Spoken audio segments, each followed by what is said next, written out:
Seems like office vacancies are back on the menu, guys, with San Francisco office vacancies hitting a new record high, and just I predict in the previous videos, it's gonna continue to go higher. I think by the end of the year, vacancies will reach officially 40%. In terms of the vacancy rates for offices, retail space, all those combined together. I mean, you already have the biggest mall in San Juan going vacant, Nordstrom Black to have half a 1 million square footage. You also have Uber and Lyft downsizing your office. So that's another 300,000 office space being empty. And the crazy part is many of these companies who have left, they're not considered vacant because they're still leasing it, right? They're still leasing it, but there's no employees in them. So the moment the lease ends, they'll actually stop the contract.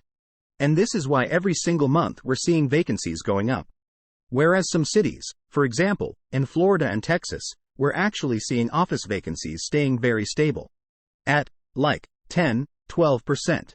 And some even decreasing down to 5 to 7%. But San Francisco's office vacancies is just off the charts. I mean, bar owners even complained that this is basically like a ghost town at this point.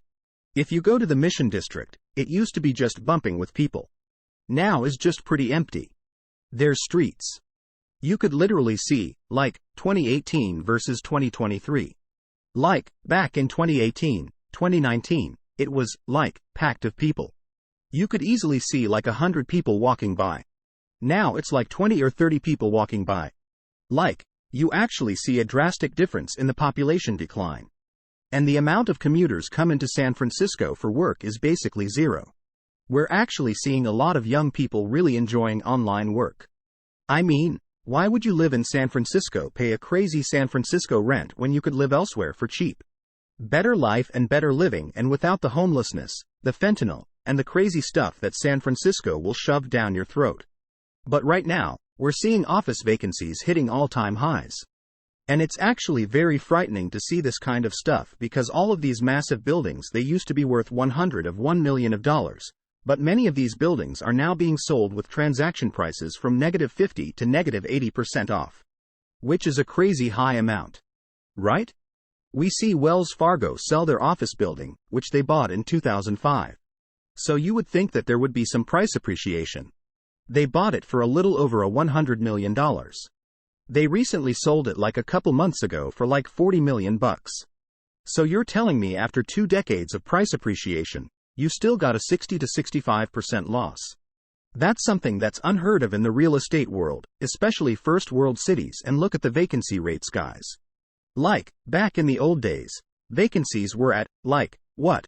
Less than 5%, and now they just slowly went up to 34%. It's gonna hit 40% by the end of the year. And this is likely not the peak. And that's a frightening part, because you're gonna be seeing many of these very expensive offices, very expensive condos slowly going down the drain. And we already have stories where a whole entire buildings, like these condo complexes back in 2018, 2019, will easily sell off. Right? This is like, what is it? Like, 20 units here, a combination of 1 and 2 bedrooms, low rise. This is a very good neighborhood too. It's around the Mission Bay and Dogpatch area, which is like near the sea, the ocean. It's a very nice place to live. If you drop the Google guy down full of greenery, you know, it's very safe. And it's like a very hip, low-rise type of vibe. Like, this is where all, like, the people who made it go to, I guess. People who have some amount of tech money, because condos here, like, 2-bedroom, so for, like, $1.5 almost $2 million back in the old days. But you now have whole entire buildings despite crazy amount of prices off. Nobody wants it. A 24,000 square feet property that recently was just created. So initially, they list the whole entire building at $19 million, then they listed it for $16 million. And then they tried to list it for even lower than that, but nobody wants to buy it. Now I'm sure they try to rent it out, right, to pay off, like, the interest rates, but nobody wants to rent this. The rental market completely busted in San Francisco. Now you may be asking, why don't they just sell the condos individually?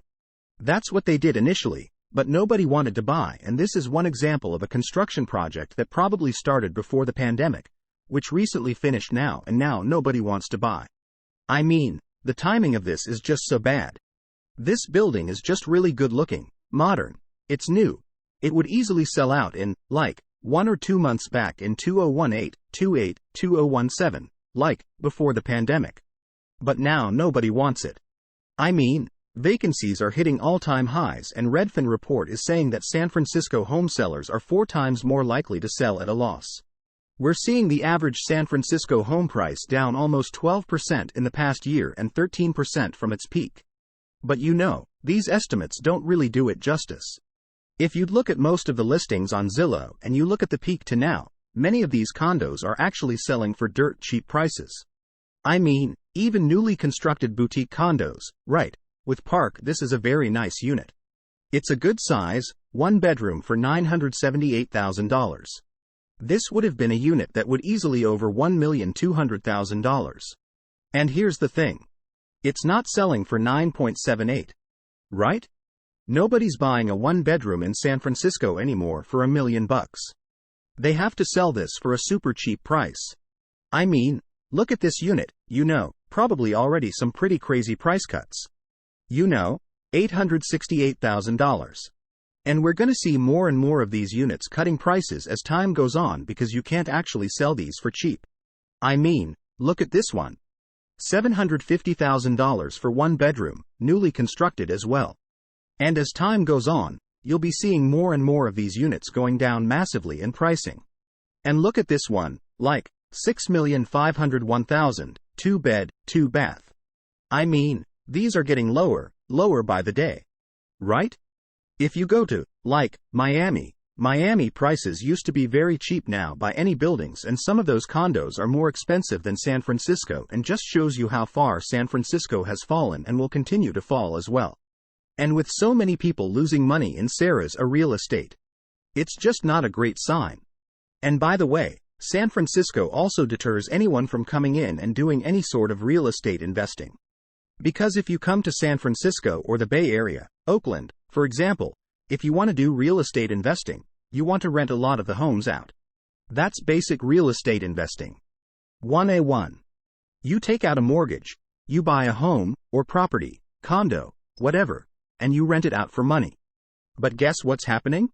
Like, the laws in San Francisco, Oakland so weird because you had squatters going up. So you have small landlords like this one. Oakland landlords stand to lose everything. After the tenant fails to pay rent for, like, 3 years. And the landlord is paying the mortgage, the interest rates, and the bills, the property tax, which is very expensive. I can't imagine paying the property tax in the Bay Area, even in Oakland. It's crazy expensive. And the person is, like, going bankrupt. And you may be, like, no way. You could squat in the unit for 3 years. I mean, that's the Bay Area for it. That's California for you.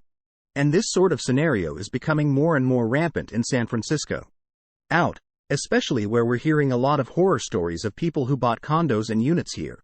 They rent them out, the people just squat there for, like, 2 or 3 years. Like, they're still taking advantage of the pandemic situation to squat in these units. Now here's the thing. I think rental laws should be fair. There has to be some extent. You know, landlords can have super big power, but when it gets to a point where somebody could squat there for, like, 3 years, and there's even stores that people squatting in a unit and then rent it out as a Airbnb so they could collect money is something that I've never even heard before. There has to be a good balance or else nobody wants to invest in real estate here. This is exactly what's going on. Construction properties, construction companies have all halted their building.